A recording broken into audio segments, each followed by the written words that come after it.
Brad,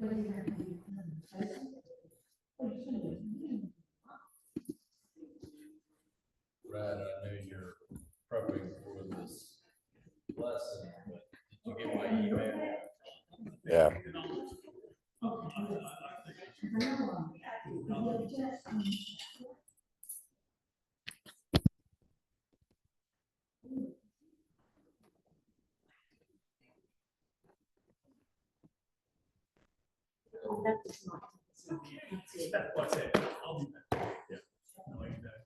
Yeah, the thing is not for me. The thing was going up. Which the section steps, of 'cause I'm the learning the where you grade. spoke about how the city that Yeah. went out the Palestinian region? Yeah. Or Jerusalem. So it wouldn't have been the last one. It would have been, it would have been the class before that. Already get over the realization. Yeah, I think so. So everybody's That would have not- been it's the- not It would have been like the quite World War exactly. II, post World War II. So that would have been 2 classes ago. I just wanted to, It's a big deal. where Rick, you said Rick was playing. Yeah. That was what we learned. Wait, I don't know whether I didn't see poker playing. I don't know about that. Just like over here.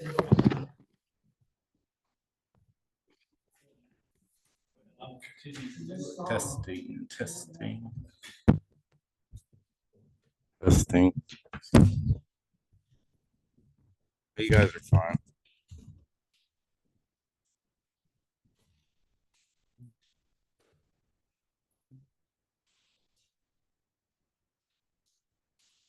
Barry's doing that and I'm going to the back.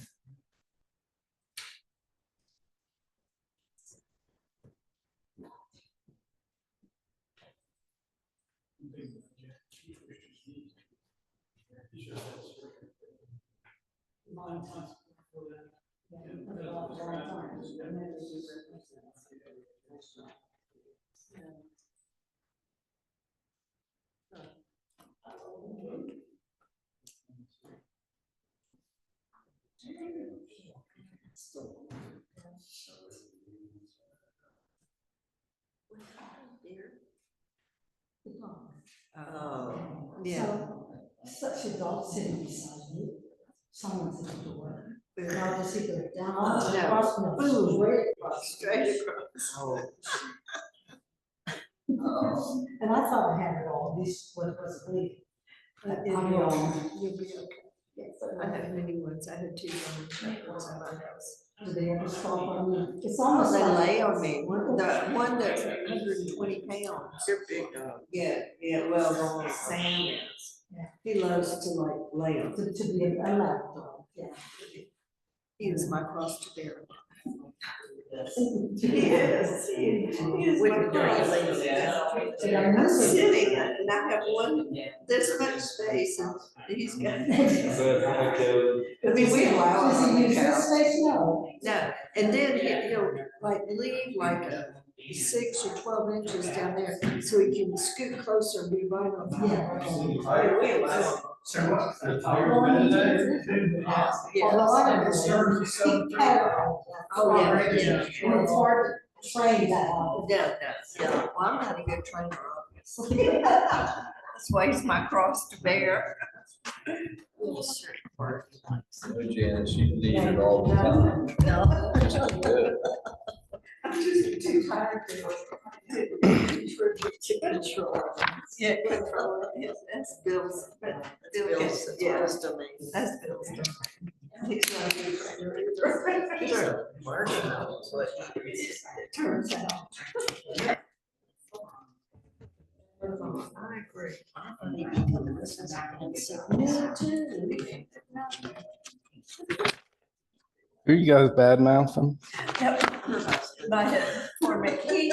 I'm interested about this part because he was in the Army for 20 years in special ops. Anyway, he spent a lot of time in the air. And he went to the Persian Gulf. He was there in part. their mission, which is interesting, was a very specific mission to keep Israel out of the war. And so they wouldn't do buggies and wouldn't tag missiles. So then the US would come and bomb the missiles, so those missiles would not go to Israel. And I meant to ask you before I left, I think they were in Jordan. Yeah, I'm not sure. I know prior to this mission occurring, they were over in Jordan a good bit, so I meant to ask you. So they couldn't go to Israel. Yes, they were, Saddam Hussein, you know, they were their missiles, and they were aimed at Israel, so they wanted to keep Israel. They raised their hand or something, so like, I don't know, something, so. All righty. Yeah. We're already a little late and I got a lot of stuff to cover since this is the last class. First off, I don't get to do this if you guys don't show up. I want you to know that I greatly appreciate your dedication to coming on to all my classes. This is one of my favorite things that I get to do. So I appreciate each and every one of you for taking time out of your day and coming and listening to me ramble on about whatever. So in our last class, we talked about kind of how nationalism once again how nationalism gives way to religious extremism. And I think the best way of us understanding this going forward is to think of religious extremism as a tool of nationalism, that they kind of go hand in hand, but religious extremism is kind of, it's the driving force. It is the one people speak about more often than not. So that is the mindset that we should all kind of hold on to as we are discussing this. We talked about in our last class how easy it is to distort scripture, holy writings, to make it seem like you are justified. The Jewish people do this in their understanding of their land.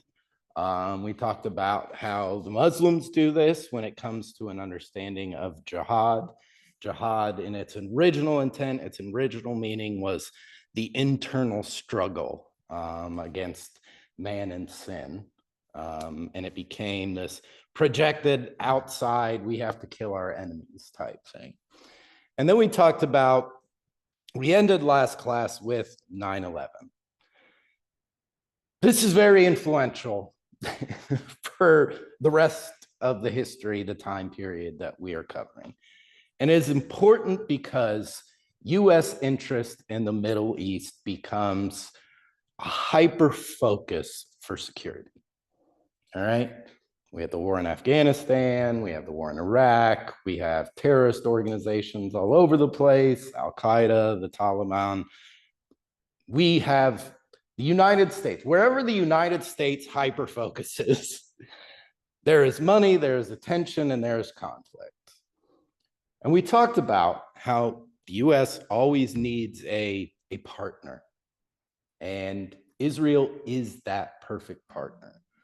So as there had been kind of this increased frustration with the Israeli government pre 9/11, after 9/11, it's almost like we got bigger problems than Israel Palestine right now. So that's where the focus shifts. And just because the focus shifts in the US and its support of Israel doesn't mean Palestinian focus or Israeli focus is really going to shift. Israel is a vital asset in the US war on terrorism in the Middle East, but Israel, as is always the case, its conflict is with its neighbors, and particularly the Palestinian people. 9/11, you know, the 90s into the early 2000s, this is the age of terrorism, okay? There are a lot of terrorist events, but kind of The first thing that we're going to look at is Ariel Sharon's visit to the Temple Mount. Okay. Why might this create conflict? First of all, who is he? I was gonna ask you, but I was embarrassed, so. Okay. I just I mean, laid I it know out the there. answer, but- I just but laid answer it out. her, yeah. Nobody knows. Come on, you guys are older than I am. I was like 14 then.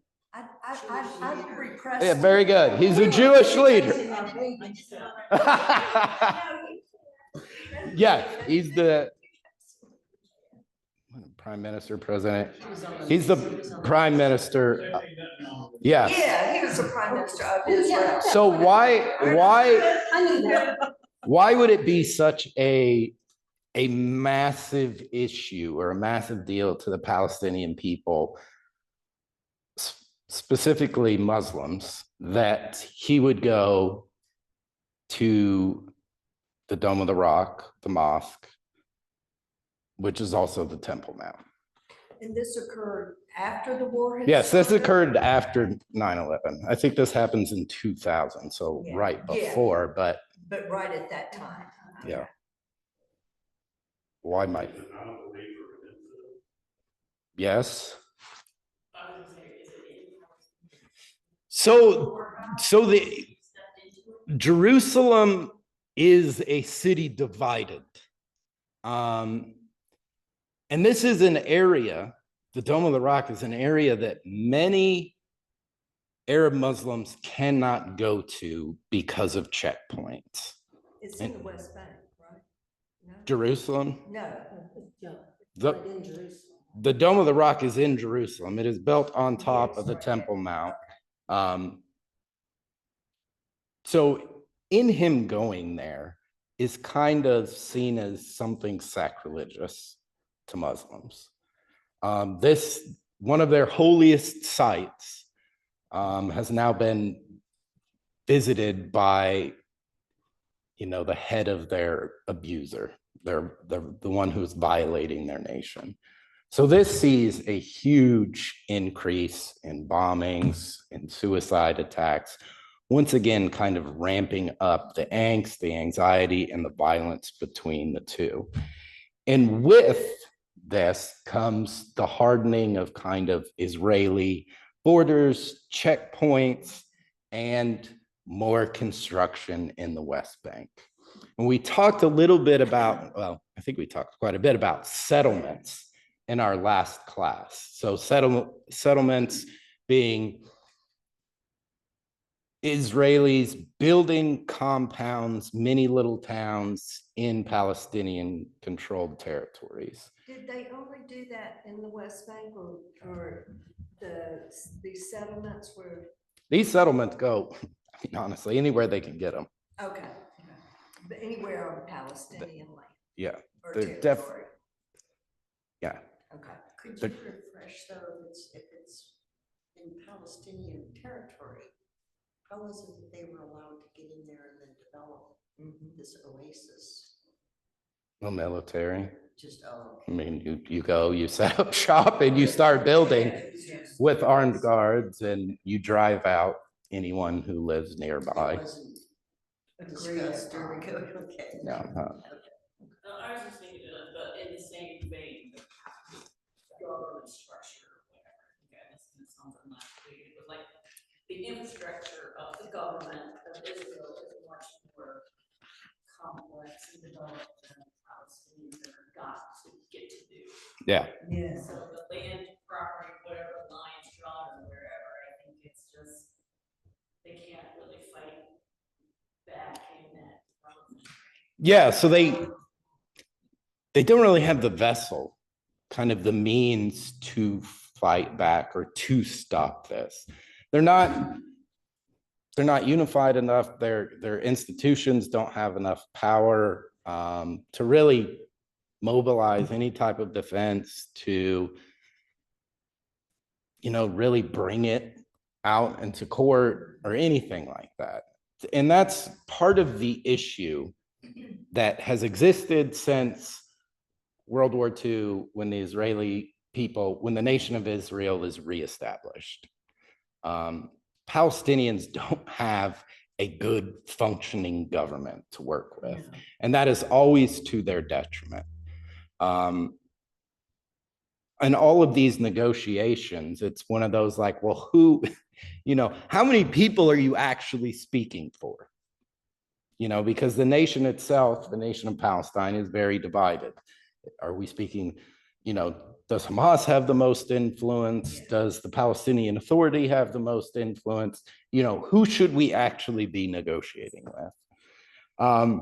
This too, Brad, isn't that what formed the Palestine Liberation Organization? Yeah.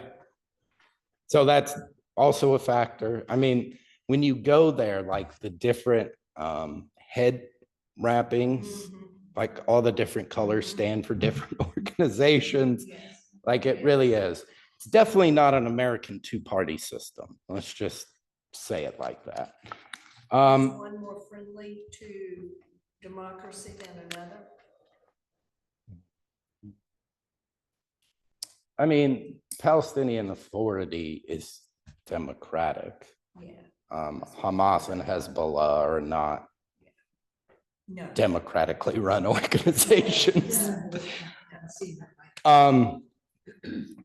So this is increased tension, casualties on both sides.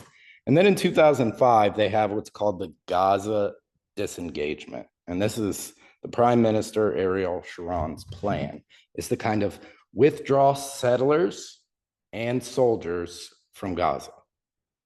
Okay, thinking settlements are one of the biggest issues, one of the biggest sources of conflict. And when you think about it, when you have kids who are fighting, your kids who are fighting, what do? You separate them, because the continued proximity of them being around is only serving to exacerbate the problem. So Ariel Sharon decides that hopefully by pulling out, limiting our presence in Gaza, there will be reduced friction. However, this has a negative effect. We've talked time and time again throughout history.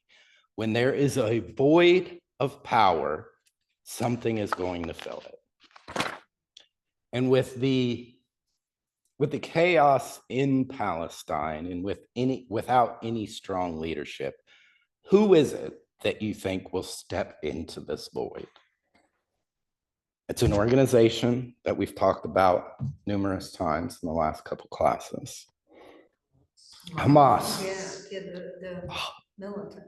By removing these soldiers and settlers, Hamas gains a humongous foothold and begins growing in influence. By the time of the 2006 elections, Hamas is actually elected as the government of Palestine.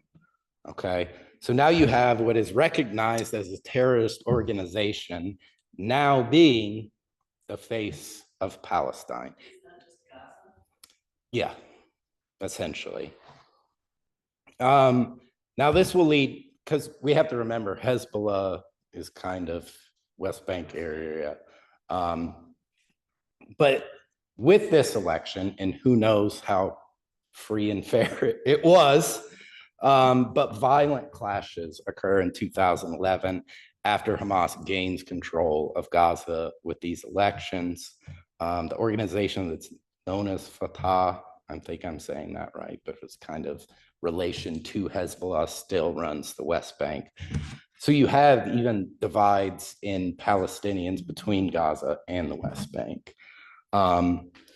But Israel, upon learning that Hamas is now in control of Gaza, imposes a blockade, kind of limits all trade and resources coming into the country. And understandable, like Ariel Sharon, in hopes of reducing tension, actually gives Hamas a path to power. Kind of the opposite of what I think he was hoping for when doing this.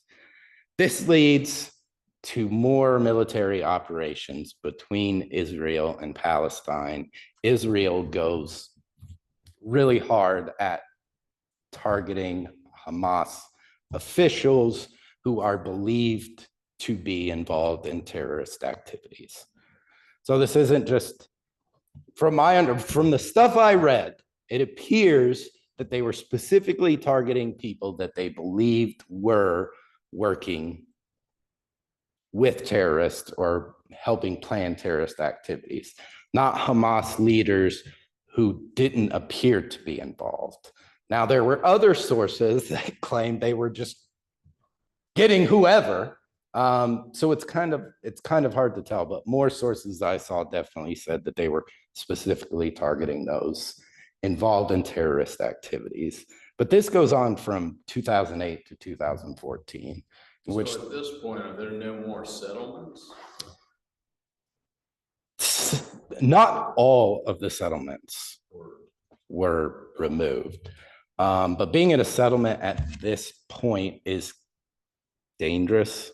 But there are some settlements that do still exist. They pulled back newer ones, but there definitely were still settlements in.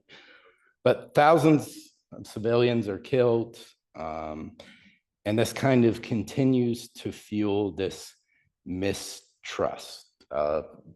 It's just getting harder and harder for them to sit down at a table and have any negotiations whatsoever.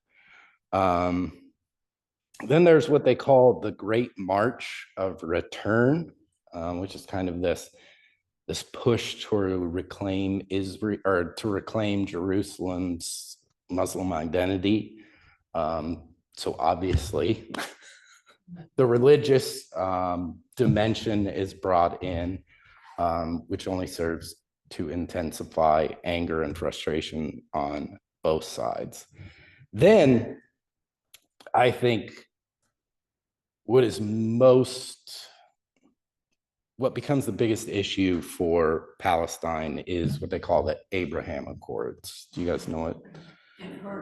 So, for the longest time, Israel has not had very good relations with any Arab Muslim nations, any Muslim nations whatsoever. But it normalizes relations with Bahrain, Morocco, Sudan, and the United Arab Emirates, especially with the UAE, who are one of the biggest supporters, biggest aid givers to the Palestinian people. Palestinians feel very betrayed by this. These are people who, for the longest time, had supported them, trade, resources, supplies, maybe arms, but now normalizing relations with Israel comes with restrictions on relations with Palestine. So Palestinians with the Abraham Accords, I think, begin to feel even more isolated and even more helpless.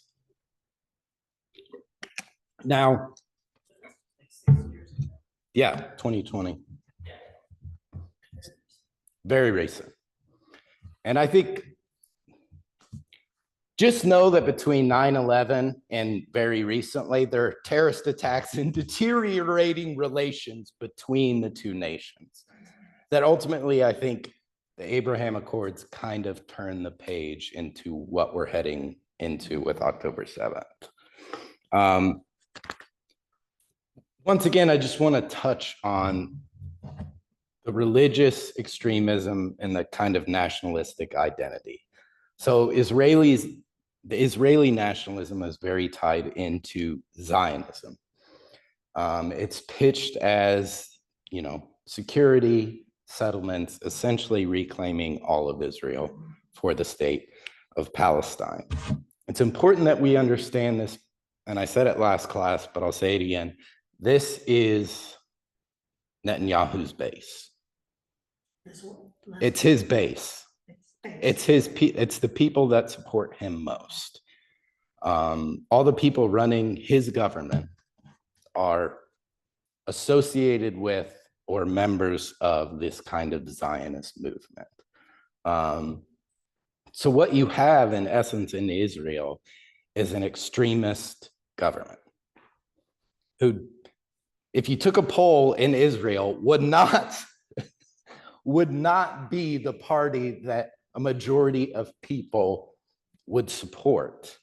But they're in power, and one of the reasons why Netanyahu doesn't seem to want to make peace with the Palestinians is because in doing so, he might be voted out of power and potentially face criminal charges of his own.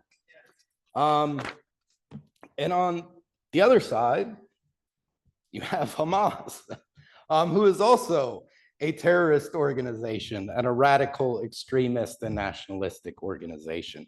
So it's not even, you don't even have the same people negotiating with each other.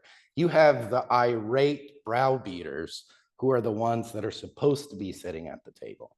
So it's like, it would be like the most far-right conservatives and the most left progressives being the ones that were going to negotiate the future of America.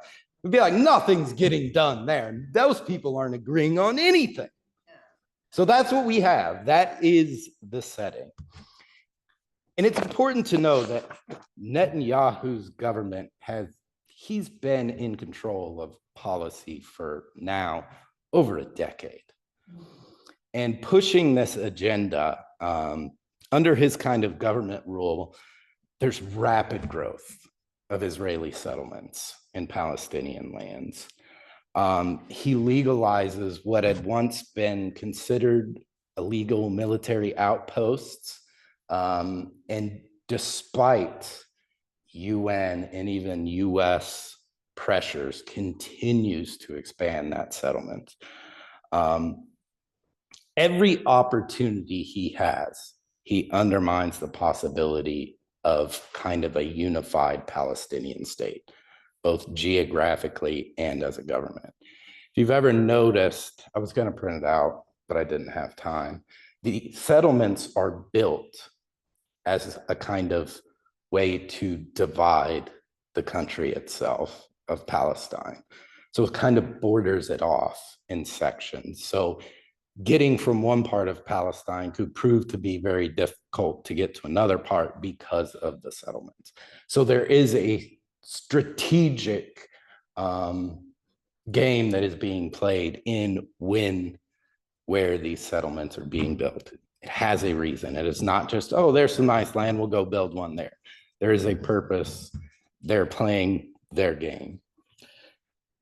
This is only going to make things worse. The biggest source of contention for the Palestinian people is the Israeli settlements, and there's only more. And it's only bringing more Israelis in touch with living by more Palestinian people, which is only going to increase tensions. He also saying last week that, or the week before, the settlements are like very lush compared to how the Palestinians live, as far as the standard of living. Israel provided for that settlement to look a whole lot different.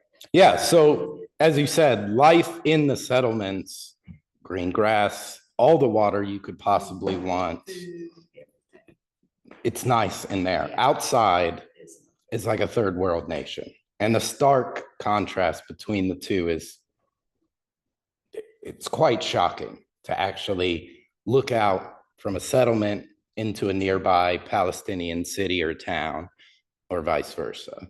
You would think you were in two different places as opposed to 100 or 500 yards away. What that must feel for them to look into that. Yep, Just resentment. Just feels more anger. Yeah. More and more anger to But all not the enough issues. anger to vote in a different No, government. no. So and this is one of those things that Netanyahu's government tries to just ignore. But the reality is that their government did everything they could to kind of destabilize the Palestinian Authority's rules, kind of ensure that they couldn't secure power away from Hamas. Now, why would they do that? Do you think they can control Hamas? No, I wouldn't thought so. To let Hamas know, think that they have control still.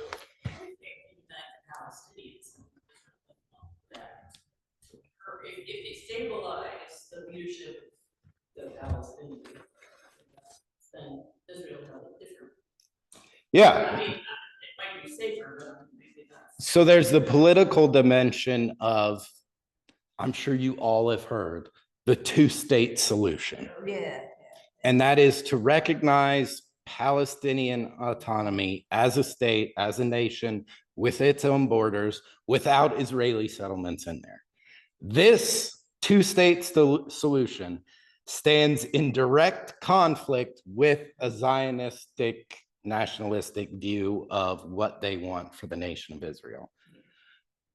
They don't want the Palestinian Authority to be in control because they don't want to have someone that can actually negotiate.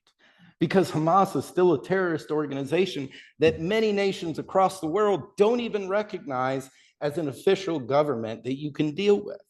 So having Hamas in power serves to benefit that kind of nationalistic identity of Netanyahu and his government. It also helps that if you have an antagonist on the other side, you don't look as much like a bad guy, right? If you're just out there taking somebody's land and territory, and it just looks like poor innocent people having their land taken, there's going to be a lot of pushback. But if your opposition is people who commit terrorist acts, the idea we're doing this for our security, this is to keep us safe. It becomes justifiable. And, in the eyes of many around the world, maybe not the best way to go about it, but we understand where it is you're coming from. So having that opponent in Hamas is beneficial to the aims of that government, which is ultimately to reinstate the nation of Israel, basically swallow Palestinian territory and Palestinian land. But when Israel did pull back, and you're saying not completely, but did pull back, left them for the most part alone, that was before Hamas.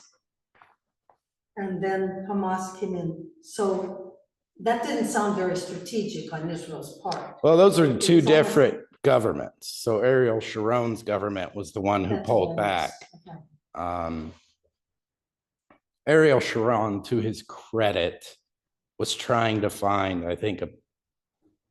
he was trying to unify the nation of Israel as well as try and find a way to promote stability.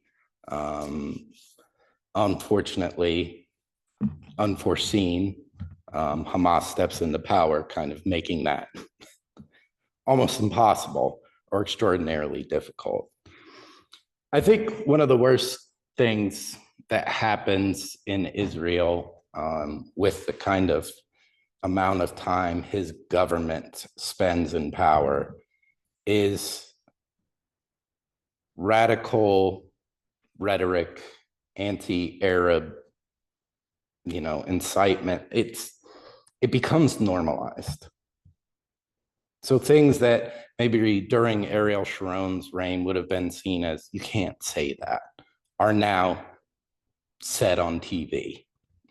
Some people might have a problem with it, but that kind of insightful, almost hateful language becomes more and more commonplace.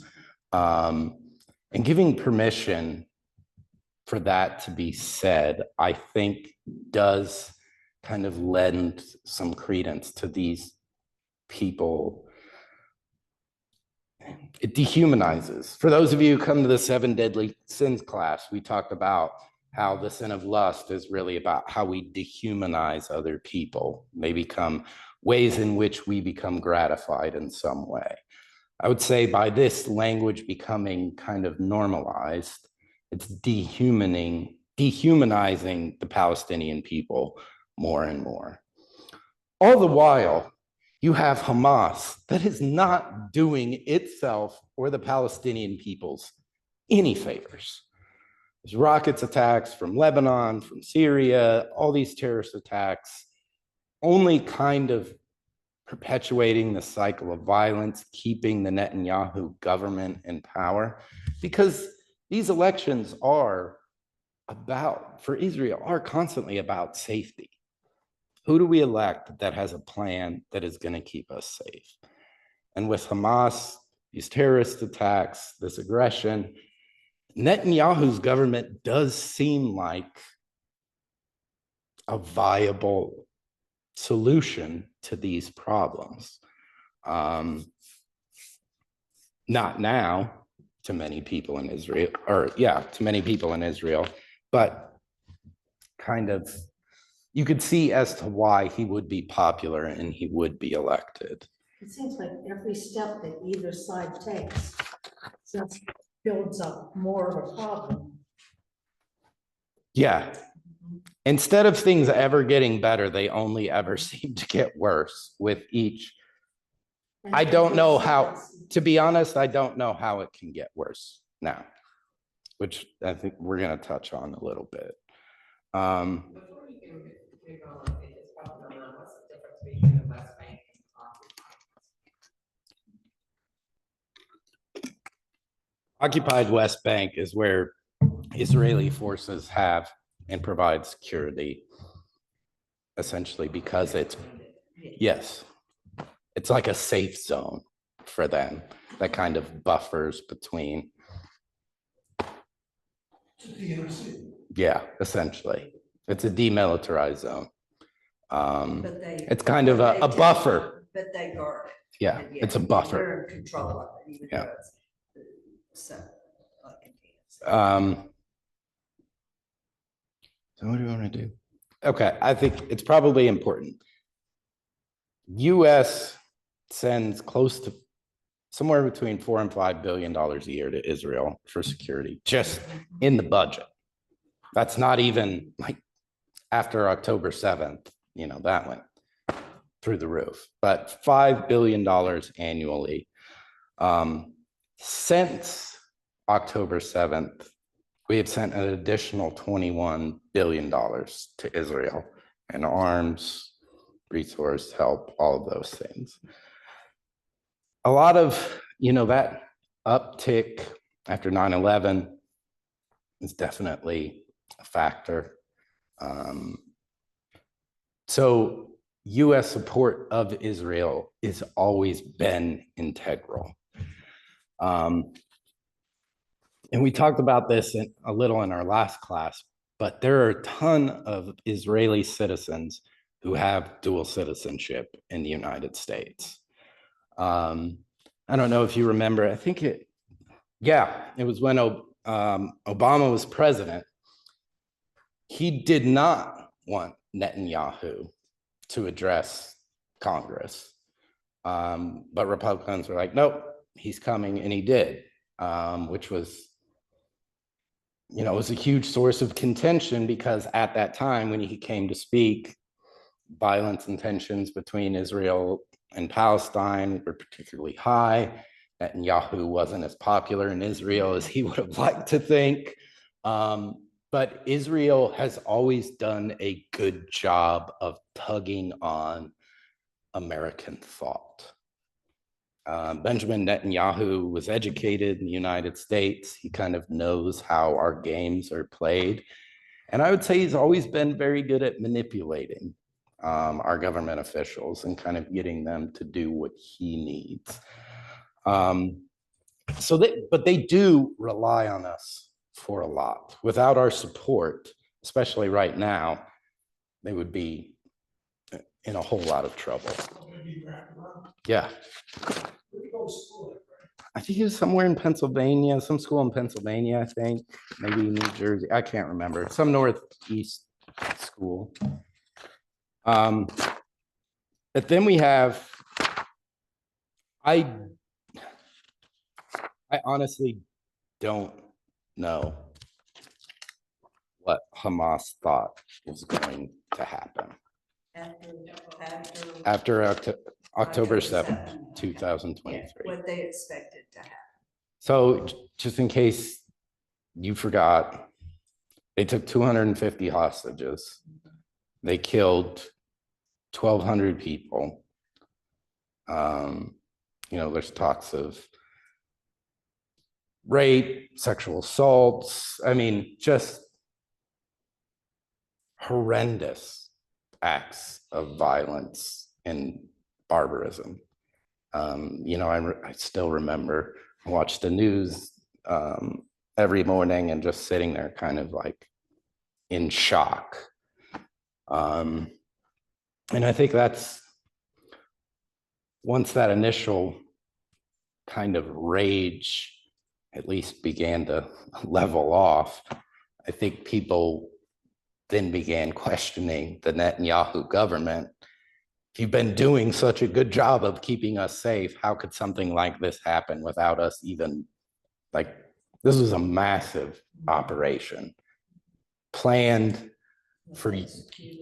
for well over a year, most likely, and to not have any intelligence or actionable intelligence that this was going to happen. It's very shocking to not only the Israeli people, but the American government was not quite sure how something like this could happen. I'm sure he was getting intelligence from the United States, but he was shut on the cloth. So there is, I mean, Like writing all kinds of books now, detailing what happened leading up, and really trying to dissect all of the moving parts and what happened that day and why couldn't they communicate from that region. Yeah. There was a lot in it that is still being exposed and detailed and documented. yeah, you need some, 9/11 relit. for them it is. And I think it will take very smart people who have all the evidence to be able to put together a kind of narrative truth, or as close to as you can get to what actually happened. But from what I read and from what I saw, it seems like there kind of was evidence that an attack was coming. But I'm sure you filter through a lot of intel like this. So what's actionable and what's not. But the same thing happened to US intelligence services after 9/11. Did we know about this? Why didn't we do anything? So all that stuff's understandable. But I mean, the fact that this stuff's on, we live in an age of everyone carries around a video camera in their pocket. So to have these pictures, to have these images, to have some of these things live streamed Hamas is doing it as well as the victims of this assault. Yeah. So, I mean, it was heartbreaking to see. And I think October 7th, 2023 couldn't have been better for the Netanyahu government's agenda. I'm not saying they want anything but to have something so horrific happen to them kind of on the world stage gives them a little bit of carte blanche to retaliate however they see fit. It's the same thing with 9/11. It was kind of like, all right, America, do what you're gonna do. We get it. So they do. They launch their attacks.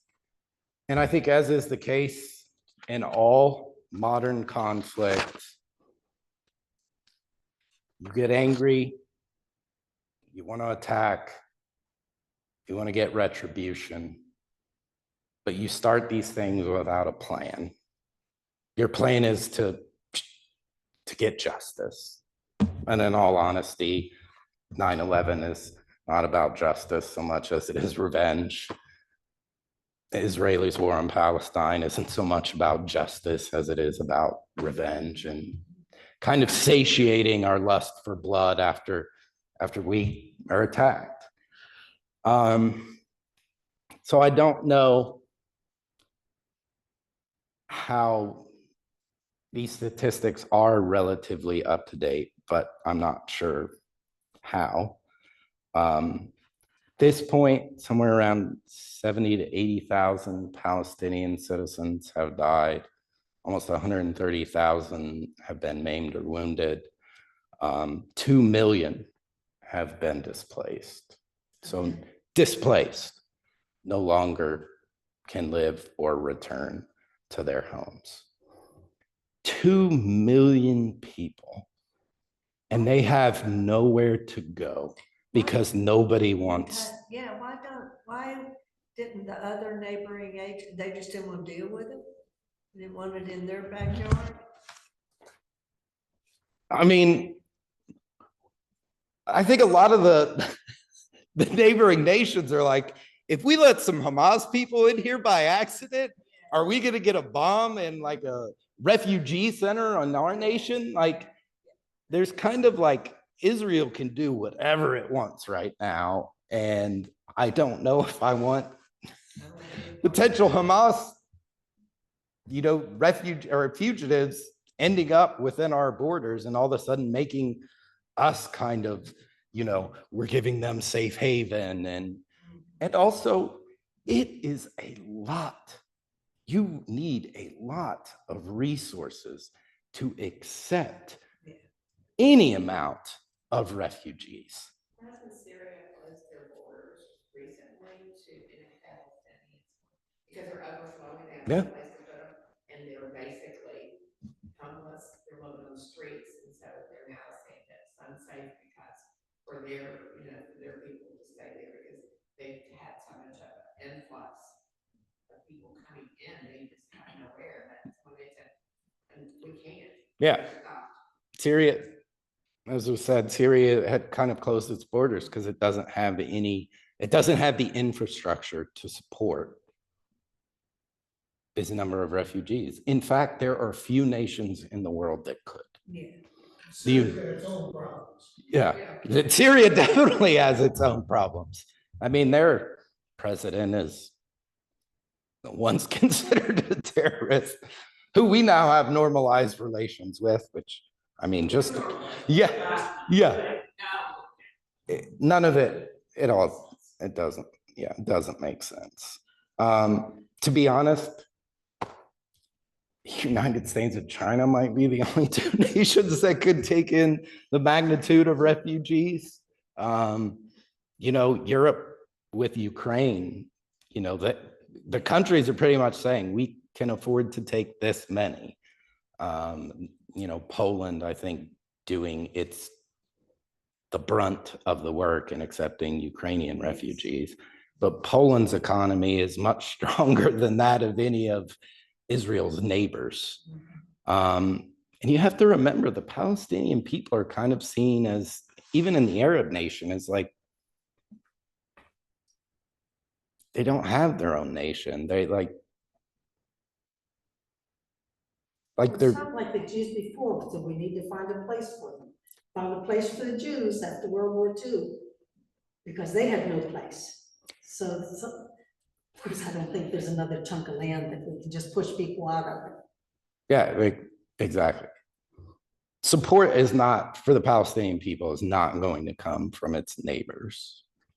Its neighbors don't have the. No, I was gonna say, what funds for Hamas funding from those nefarious places like I mean, the money was flowing in to Hamas up until a certain point, and they were not trying to solve problems. Yeah, no. Per se, there's a lot of money. We talked about, I think in our last class, the corruption levels by Palestinian governing officials. It ran rampant.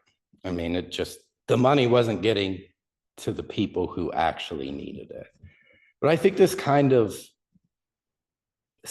reminds us of what this type of violence does, especially with an enemy like Hamas, who does its best to hide within its population.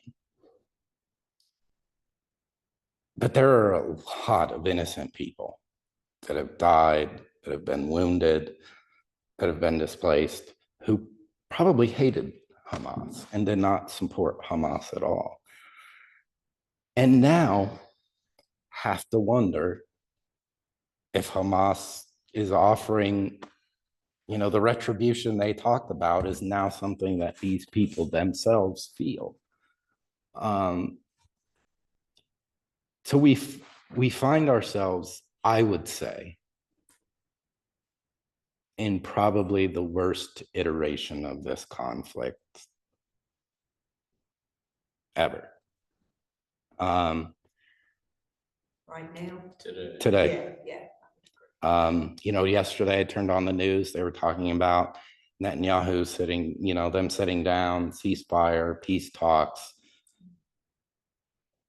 American government officials were hopeful, and now today it doesn't seem like they're very hopeful, because on one side you have Hamas, who they don't want to give the hostages back. One, because who knows how many are still alive. Yes. It just seems and if they did, maybe the rest of the world would, I don't know. I don't know. I mean, you have to imagine that wherever Hamas officials, higher ups, are going, they're taking these hostages with them as kind of A shield. a shield. Yeah. And you have Netanyahu, who doesn't really want to go to the table, doesn't really want this to end. And I think I saw a poll recently, like the first time in American history, Israeli or support of the nation of Israel has dropped below 50%. So I think it seems very odd to me that they continue to push this, knowing how much support they're losing around the world. My only thought is they see more to gain in solidifying their nation as their own. That they can, drive out the Palestinians, secure their own border, and maybe they don't need to rely on other people as much. I don't know. But this is, I believe, the worst that it's ever been between these two nations. I don't really see how you can argue that. They thought they did so good in the 6-Day War, maybe we can do it again. I mean, How many years?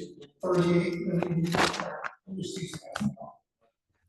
That they think they can go in and do it again. and they've been striking into other nations. There are a lot of people who are suffering. And even if you are cold enough to believe that all the Christians in Israel are Palestinian, Arab, almost all of them. Like, churches are getting blown up. One of the churches I visited when I was in Israel is no longer standing. So it's just kind of, I think it's really reached a hopeless point. I don't really think good is going to be able to come from the devastation. It's interesting to me. I've always asked my husband with his time over there in the Middle East long ago, but why did we care? Why does U.S. care? And Israel is a stabilizing, country over there. It stabilizes the region. Well, they don't seem very stabilizing now. I mean, it seems, and back then you had all the terrorists, the extremists was bad in the 90s. I get that, in the early 2000s. But this war hadn't really stabilized the region at all, to me. So I think it's been a long time since the world has seen two massive conflicts like we have in Ukraine and Yeah, Palestine. yes, at the same time. And it kind of shows you that,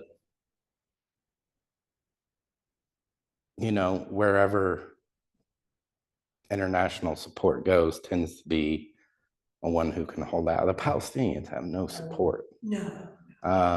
You can't get aid there. I mean, children are starving. I would call it an act of genocide. And that's sad. And we end our history lesson there. But I have closing reflections. So in wanting to teach this class, I find most people that I talk to about it don't really know that much about the history of Israel, of the Holy Land. And they treat it, no matter their political worldviews, they treat it very black and white. So one of the reasons why I wanted to do this class is to provide a lens to help you understand that it's not black and white. I wanted you to leave this class feeling even more confused in some ways about what Success. about what is actually happening there. Well, yeah, but more confused about what's actually, what's gonna happen there. We talk about good guys and bad guys. You can't say all Palestinians are bad guys. You can't say all Israelis are bad guys. You can't say that Israelis are the goodies or the Palestinians are the goodies. But Hamas are bad guys. Yes.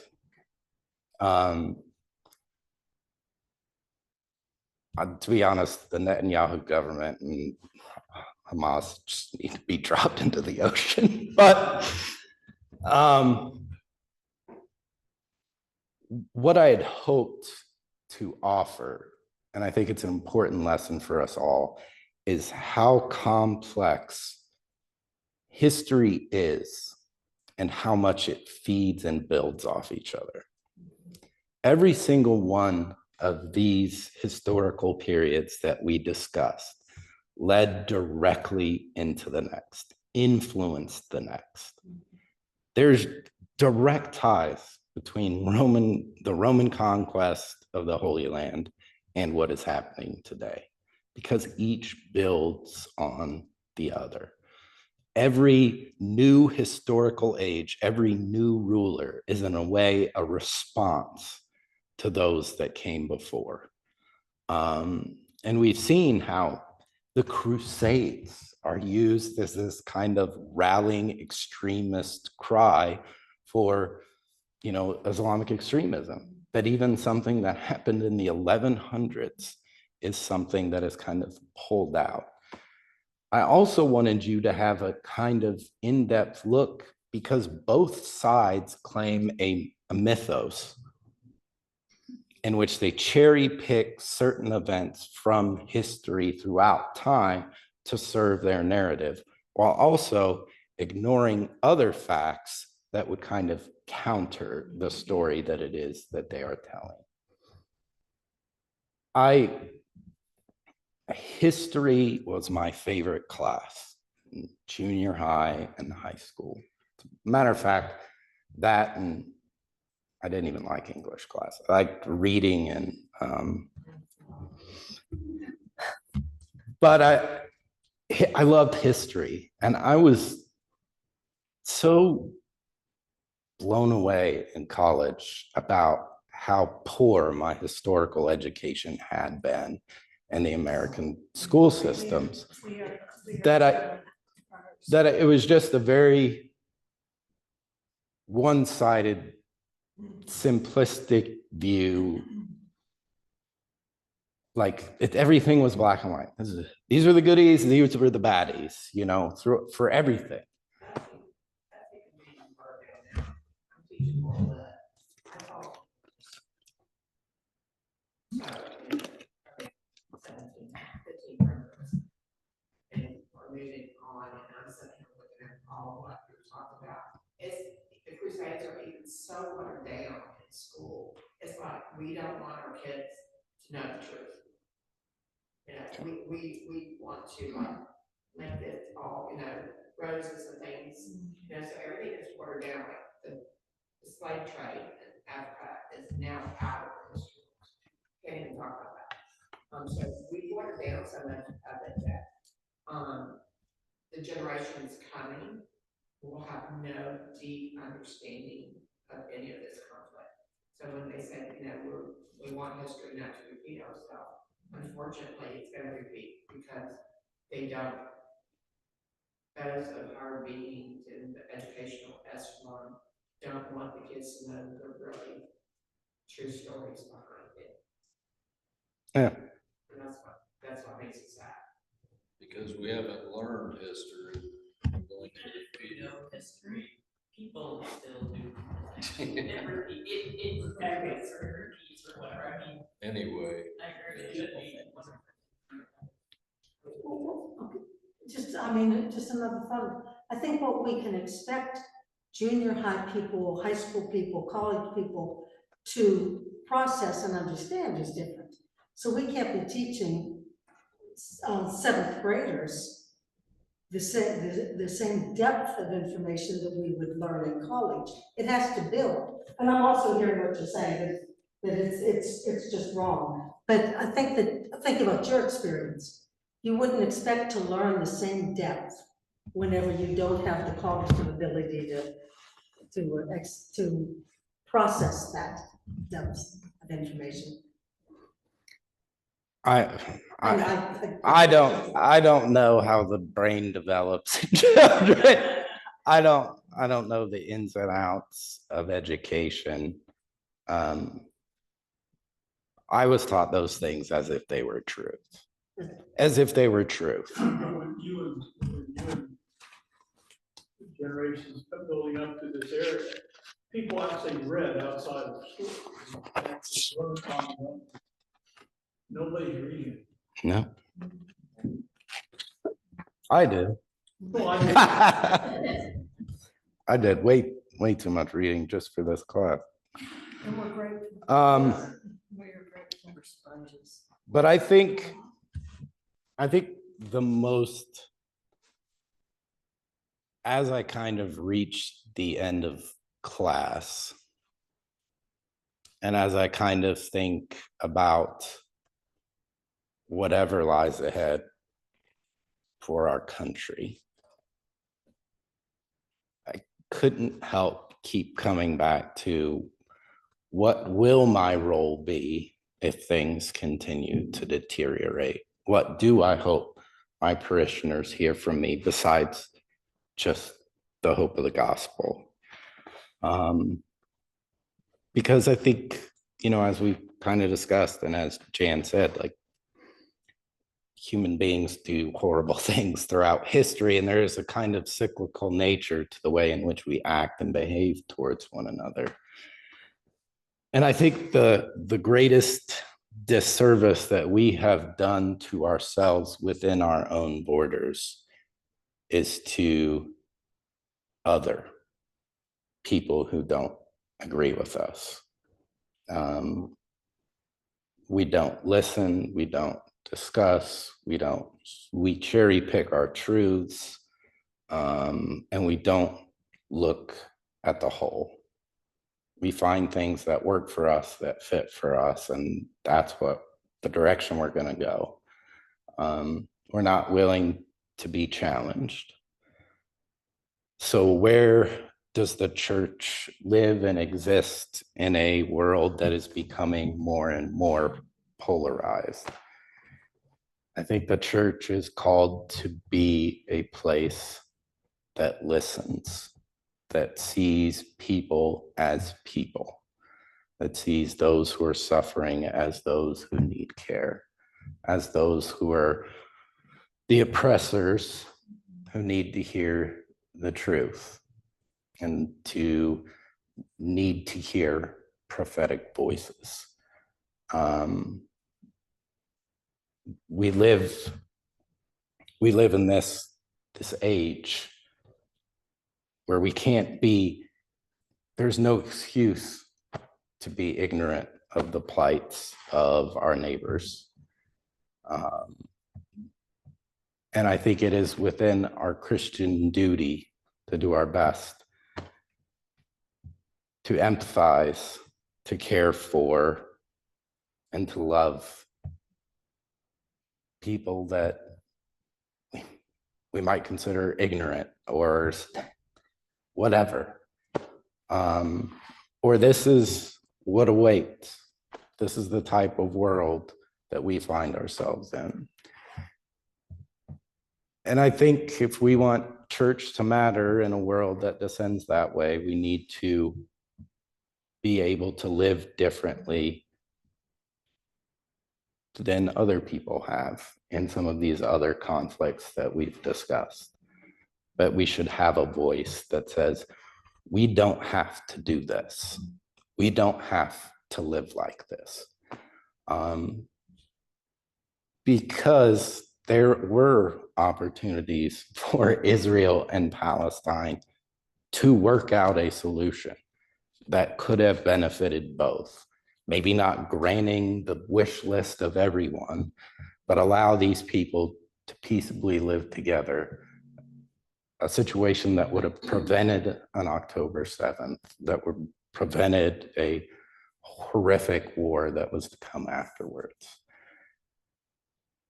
So we as church, so I think this is what Jesus does best. He sees people for everything they've gone through, for everything they are, as a beloved child of God, as a sinner, as everything. And he responds to them in their times and hours of need. So as we kind of close this book on this class and everything I've kind of wrestled with as I've studied, as I've read, as I've tried to figure out where I sit and feel about all of these things that we have discussed. To think that there are simple answers to incredibly complex issues, there isn't. And we as church are simply called to identify ourselves and seek to help those who are in harm's way, those who are suffering, to give the good news, to share our community, to bring others into our community, and to stand firm that humans don't have the solutions to the problems we ourselves face. And that there needs to be a kind of setting aside of people who are so assured that what they're doing is for the best and is right. Because I think in each instance of history that we have covered, that has been the case and has seldom worked out, either in the short or the long term. So, finally, we're done.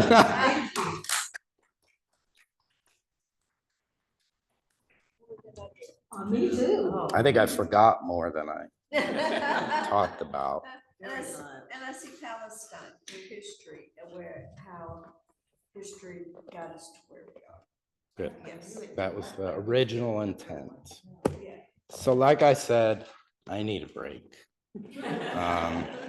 Going on vacation. You aren't. I'm just tired of reading about it at this point. I know we behaved. We were good for us. That's a problem with ADHD. I get super hyper focused, and then after a while, I'm like, I'm not interested in this anymore, and I still have 3 classes to teach. So reading comes far more laborious and less fun. So Still only this far in that Jerusalem book. yeah, it's actually a good read. And Oh, it is a book, but it's signed that, yeah. I think it's a come book on. that you lost and I did not steal from you. I didn't. So like I said, we're gonna take a break, Advent is just around the corner, which means Christmas is just around the corner. So probably after that, I'll decompress in January and figure out maybe something to start in February. So I'll be in touch. I know most of you try and come to Sunday school. For those of you who don't, I know who you are, but I'll start.